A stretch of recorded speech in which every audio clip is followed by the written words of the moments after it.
20 асырның башында Киев интерактив харита шәкілінде тарихчылар тақымы 100 ел әвелсі шәр сәкенлерінің әр күнлік яшайшыны көстере.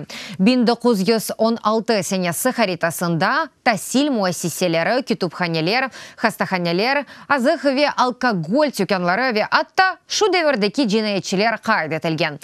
Лиха қында тәфсілетліде мұхберіміздің левхасында.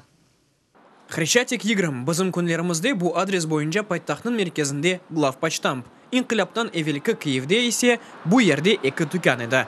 Алкоголь ве баққал маллары сатылайды. 1916 сенесі бұл түканлар чайпап алынған еді. Бұл мәліматны огренмек үшін Киев интерактив харитада бинаға басмақ керек. Бұл мәліматны ве умумен хаританы тарихчылар ве студентлер қолана біле. Аслында харита өз шәрі оның тарихынен мерақланған әр кімге кереклі ола біле. Бұл харита пек чоқ мәліматына көрілтмеге ве әркес үшін оны аңлайшылы япмаға әнтілулылдыр. Мында биналар кімнің насыл нақлият бар ве ерде шәрінің медени аяты олған аққанда огренмек мүмкін. Одним з найбільших плюсів і, напевно, гордість. Лейхамызның ғұруру 1925 сенесі Киевның топографик плана. Ақыр соны оны әлде етіп олдық. Киевның земаневи харитасына оны қошып, суғақларының белгелері денішкеніні ве ескі шәр земаневи шәрден пек фарқлы олғанына көрмек мүмкін. 1916 сенесі инқилаптан әвелкі Киевнің соңки мәлімат китабы чықты.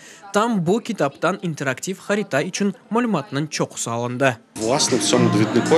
Бұл мәлімат китабында Киев инқилаптан әвел олған кібі көстерілген. Сон келген вақиялар оны пек деңіштірді. Бұндан әвелкі еллар есе пек парлақ еді. Шының үшін 1916 сенесі бізім лейхамыз үшін ең чоқ келішті.